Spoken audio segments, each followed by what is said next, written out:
We're headed back to the Marriott here in Chantilly, Virginia, the scene of Bilderberg 2008. We successfully infiltrated the last day and a half inside, got out with some great stuff.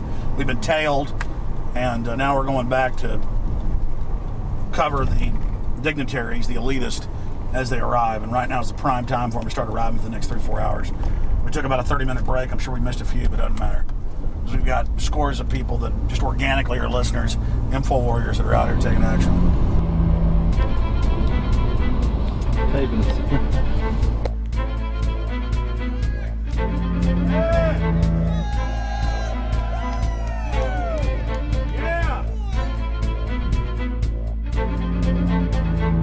we're going to be out here for the next 3 days while you try to chart the future of our destiny. We're taking our destiny back. You're not our gods or our masters. We witnessed at least 7 convoys of armed Secret Service entering the Westfield's Marriott, and internal sources confirmed that both candidates did attend at least one meeting inside the conference. While the Bilderberg Group was 100% successful in 2008 at keeping their name out of the mainstream media, they did not fare as well when it came to the exploding independent press. During the entire 2-day event, anti-New World Order protesters and alternative media encircled the hotel. You are being exposed everywhere! From David Rockefeller, from John Edwards, from Bill Clinton. Your game of secrecy is over! You're gonna play! Get him! It's up close! You piece of trash! This is Bernanke, man! Bernanke, you're going down!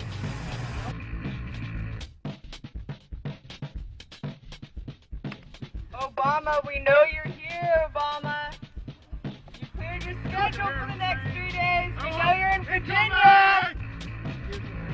Arch criminals! New World Order scum! We are not your slave scum! Brave Americans came from all over the United States and bullhorned the main conference hall at close range as the global power brokers schemed inside. You are criminals! You control the central bank, you control the currency, and you're turning our beautiful country and world into a nightmare! The global elite are desperate to keep their organizational meetings a secret. They are keenly aware that if the population discovers that policy is being developed covertly by powerful special interest, the people will revolt. It is our duty to expose these criminals. It's a criminal act under federal law for federal officials to have private meetings to discuss world policy with non-federal workers. So everybody from the State Department, Treasury Department, White House, Defense Department, and others who show up, as they always do, they're committing a criminal act simply by being here to attend a secret meeting with officials from other countries to discuss U.S. policy in the world. So literally it's a criminal act. And every newspaper, every broadcaster has a patriotic duty to expose these scum and the evil they project. The election primaries served as a great diversion, while the true future course of the nation was being set behind closed doors. You've got, obviously, the Bilderberger Group, founded by the former Nazi Prince Bernhard of Holland. You've got the Trilateral Commission, founded by David Rockefeller's Zbigniew Brzezinski. They're the ones who ran the Carter administration. Everybody in the Carter administration, from Carter and Mondale and Volcker and Brzezinski, were all members of the Trilateral Commission. Founding member of rap sensation Public Enemy, Professor Griff, gave us his view of the Obama phenomenon. Barack Obama's been given a pass by the Blue Bloods. He's been given the okay by certain secret societies for them to let him in. I truly believe imperialism and fascism needs a facelift. And that facelift is going to have to be black. And the reason why I believe that, simply because I think they're trying to go into Africa. Well, they're already in Africa. But they want to totally control all the natural minerals that they're going to need to carry themselves into the 21st, 22nd, and 23rd centuries. You follow me? So I think they have to go through a phase of galvanizing the masses of dark-skinned people. that truly believe that change needs to come, but the change that they're talking about is not necessarily change for the better as far as the masses of the people. It's probably a better change for them. It's not going to change for us, the little man on the totem pole. And no one looks at the agenda. As long as he positions himself right, have the right tie on, have the right smile, repeats the slogans over and over and drives it home, the average American is just going to swallow it hook, line, and sinker. And we don't even know what the agenda is. Writing in his 1964 book, With No Apologies, Senator Barry Goldwater said, "The Trilateral Commission is intended to be the vehicle for multinational consolidation of the commercial and banking interest by seizing control of the political government of the United States. The Trilateral Commission represents a skillful, coordinated effort to seize control and consolidate the four centers of power: political, monetary, intellectual, and ecclesiastical. What the Trilateral Commission intends is to create a worldwide economic power superior to the political governments of the nation-states involved. As managers and creators of the system, they will rule the future."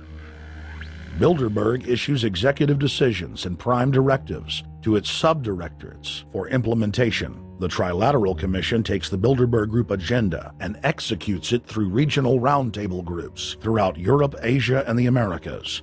The Council on Foreign Relations serves as the managing roundtable group in the United States sector. The Council on Foreign Relations has dominated every administration since the days of FDR. The way in which they make policy and rule is that they are a polycentric oligarchical system.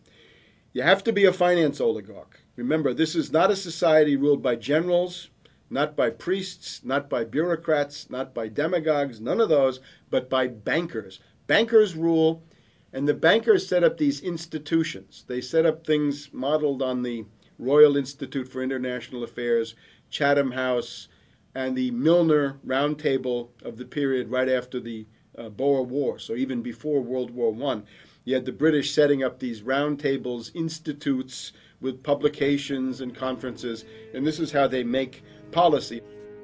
Upon Obama's inauguration, members of the Bilderberg Group, Trilateral Commission, and CFR flooded into every position of power in the executive branch, replacing Trilateral Commission and CFR members who previously filled the positions during the Bush administration. When you look at the U.S. ruling class, you'd have to say that they're a really pathetic bunch of failures and bunglers. They are a miserable excuse for a ruling class, and that's one of the big problems we have. Is you go from Clinton to Bush to Obama. What stays the same is the ruling elite that gives these puppets the orders that they act on. And these orders are wrong-headed, let's say, to say the least. They're basically bankrupt. They're going to lead to the collapse of this civilization. What they're doing is using the existence of the United States as a formerly powerful nation-state to act out their Wall Street fantasies of world domination and maintaining their capital structures and maintaining their system of looting. And this can't be done. So the basic question is, they've hijacked our country and you got to take it back from them. You've got to drive Wall Street out of the government, and at that point you'd have a reasonable chance of getting back to prosperity and some kind of peace and order in international affairs. We had a chance to speak with economist and author George Humphrey. They have created a power elite, and we're not talking about the millionaire down the street. You can't even be a member of their club unless you're a multi-billionaire. And friends, this is not about rich versus poor. This is about a very, very small handful of the worst criminal element on this planet, manipulating and destroying the good people of this nation and of this world. About this Obama with change. Look at the people he's put in.